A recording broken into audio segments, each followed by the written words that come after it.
però el degà del col·legi que ha tingut també l'honor, per nosaltres tenim l'honor que hagi fet el preàmbul de dita memòria i ens l'explicarà.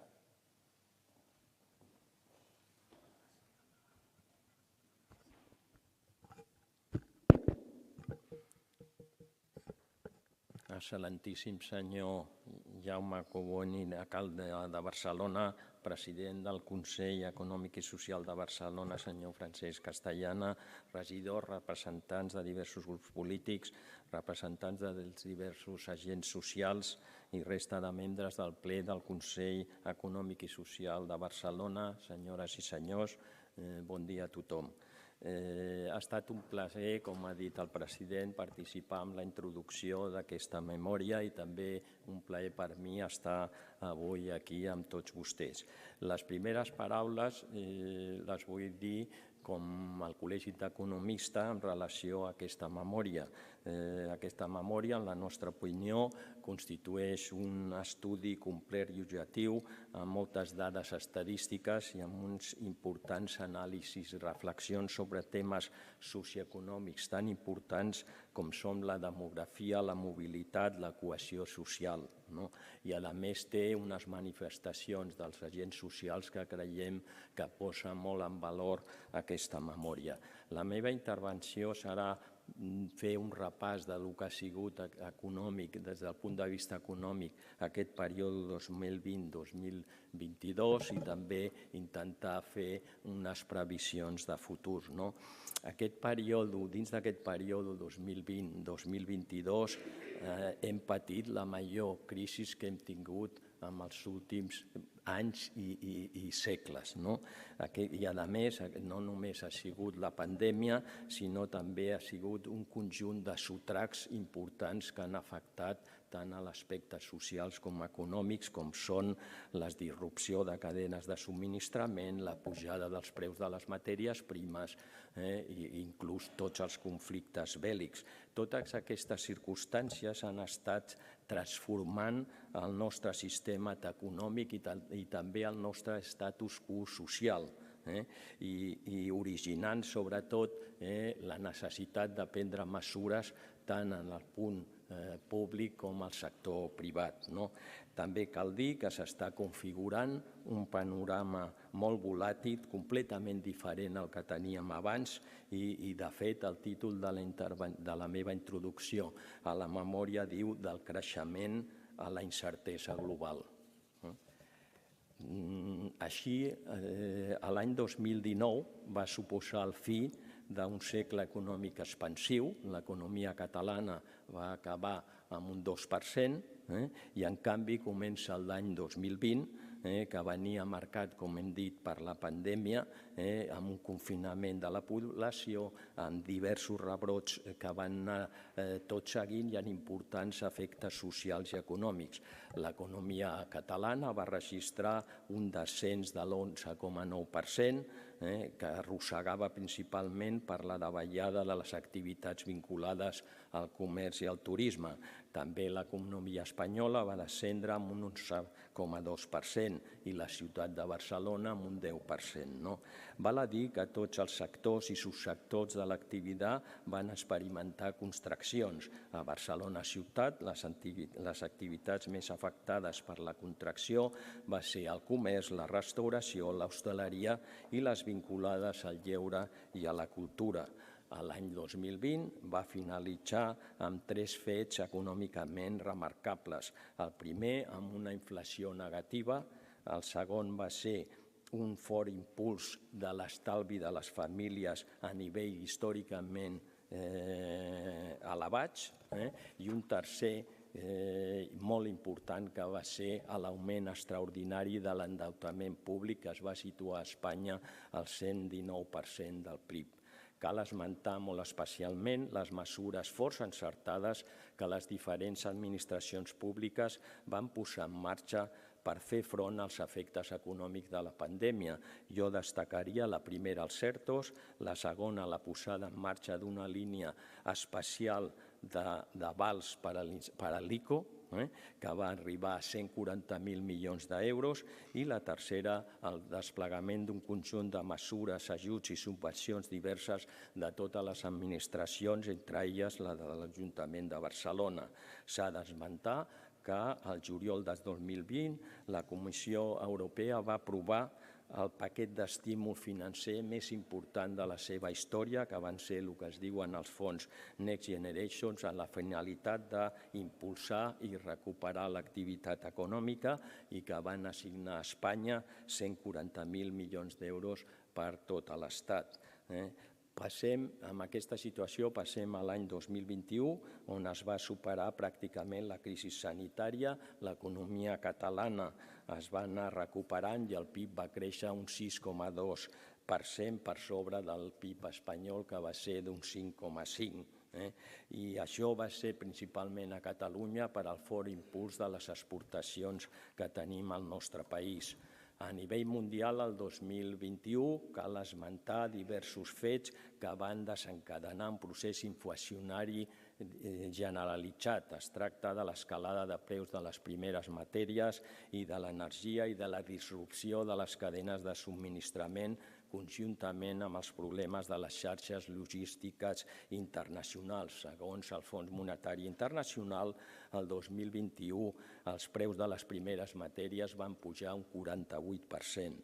A Catalunya, l'índex de preus al consum va pujar un 6,1% i a Espanya aquest augment desmesurat dels preus energètics i sobretot del gas i de l'electricitat va obligar a prendre mesures com, per exemple, les reduccions de l'impost especial de l'electricitat i de l'impost sobre el valor afegit. Passem ara al 2022, que constitueix l'exercici de consolidació de la recuperació econòmica després de la pandèmia. No obstant això, les xifres en l'àmbit mundial varen estar molt condicionades per a l'estat de la guerra d'Ucraïna. El PIB mundial només va créixer un 3,1%, molt diferent de l'any anterior, que va ser del 6%, amb una moderació molt important dels països més importants al món.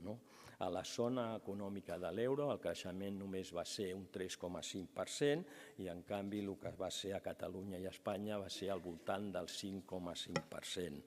Cal afegir que a la segona part de l'any 2022 Catalunya va assolir el nivell prepandèmic amb la seva activitat econòmica. Paral·lelament a l'evolució de l'economia, el mercat laboral va tindre, encara que va descendre una mica la moderació del seu creixement, però va mantenir una important resiliència. El total d'afiliacions a la Seguretat Social va augmentar a Catalunya el 3,8% i a Barcelona un 3,2%. Durant l'any 2022, l'economia catalana, estatal i mundial es va veure extremadament condicionada per factors com la tendència de les alçades de preus de les primeres matèries, de l'energia i les tendències inflacionàries en general. A tot el món es va assolir màxims històrics d'inflació i a Espanya i a Catalunya va ser el mateix, amb inflacions al voltant del 5%, entre el 5 i el 6%. Cal destacar que la inflació es va mostrar especialment alcista en el cas dels aliments i va assolir uns preus històricament elevats, difícils de combatre, amb greus conseqüències per a les famílies. Per tal de fer front a aquestes tensions inflacionàries, els bancs centrals el que van fer és endurir les polítiques monetàries amb alces dels tipus d'interès. A Espanya, les diferents administracions públiques i sobretot el govern central va posar en marxa diverses mesures per afrontar l'excepcional augment de preus i els efectes de la guerra d'Ucraïna. Entre aquestes mesures val destacar el que es va anomenar l'excepció ibèrica del mercat elèctric, que va comportar una reducció dels preus de l'electricitat que es van situar significativament per sota del reste dels països comunitaris. Altres mesures que es van ser ajuts a sectors electrointensius, els ajuts a les famílies de col·lectius vulnerables i les subvencions amb el transport públic ferroviari. Hem fet ara un repàs d'aquests 3 anys i ara, si em permeteu, faré algunes previsions de futur. En respecte a l'exercici 2023, Espanya finalitzarà amb un creixement del 2,6%, el mateix creixement que a Catalunya.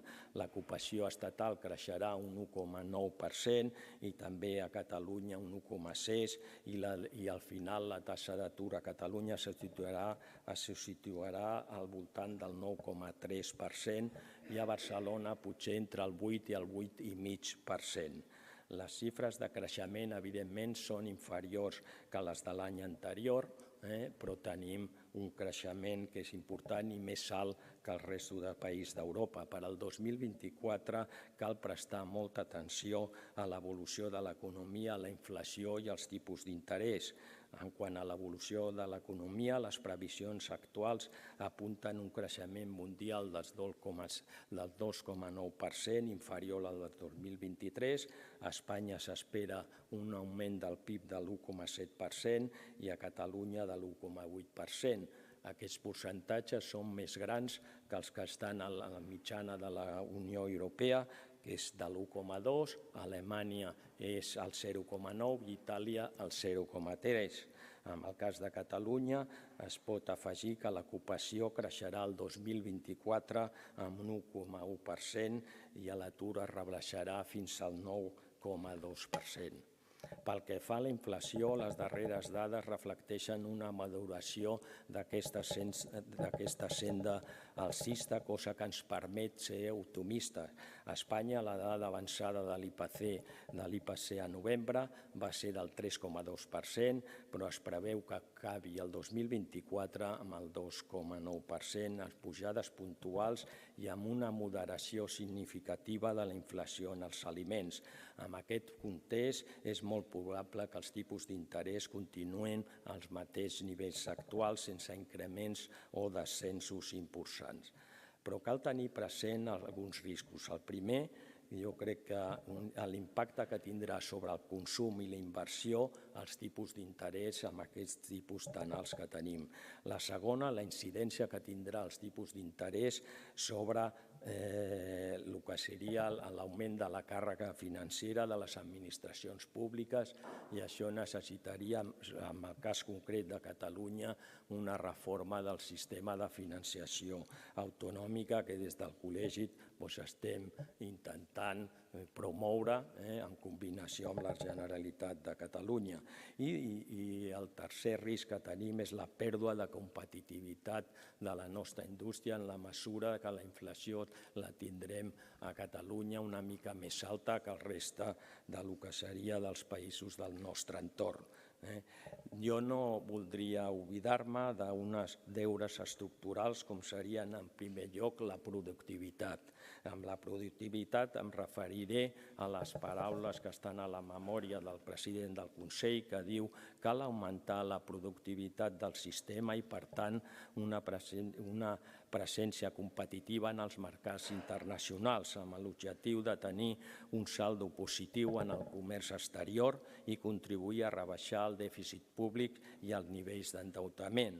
Un segon és el deure de tindre un model energètic i una autonomia estratègica dels sectors productius. I el tercer repte és la reforma de les administracions públiques per ser més eficients.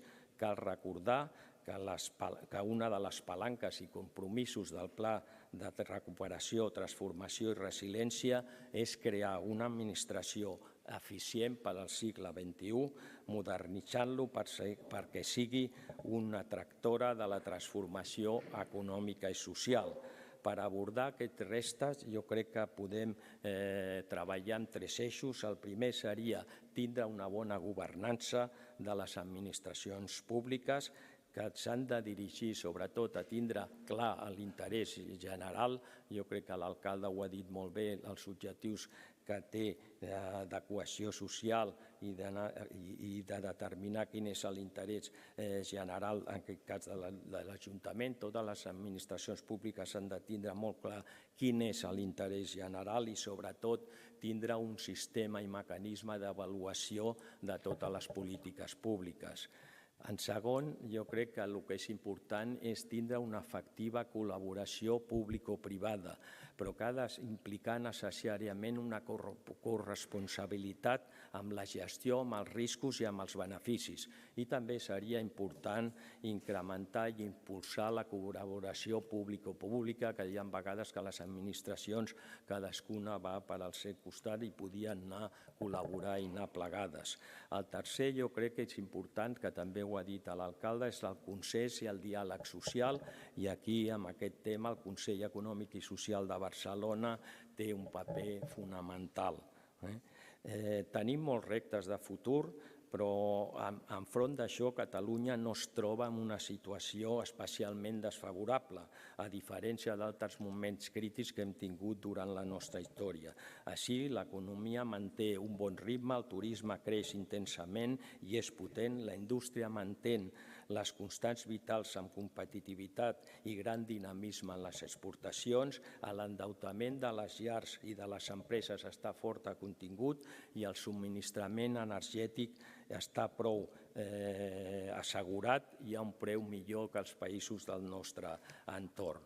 En aquest sentit, jo acabaria dient que Barcelona és el nucli central de l'economia catalana, amb el 21% de la població, l'11% de les empreses i el 25% d'ocupació, i si afegim tota la regió metropolitana, tenim el 44% de les empreses i el 67% de la població, cosa que fa que tingui Barcelona i l'àrea metropolitana un paper essencial de cara al futur econòmic i social del nostre país. Per acabar, diré que les conclusions que figuren en la memòria del Consell Econòmic i Social de Barcelona les subscrivim des del Col·legi d'Economistes de Catalunya amb la seva totalitat i moltes gràcies.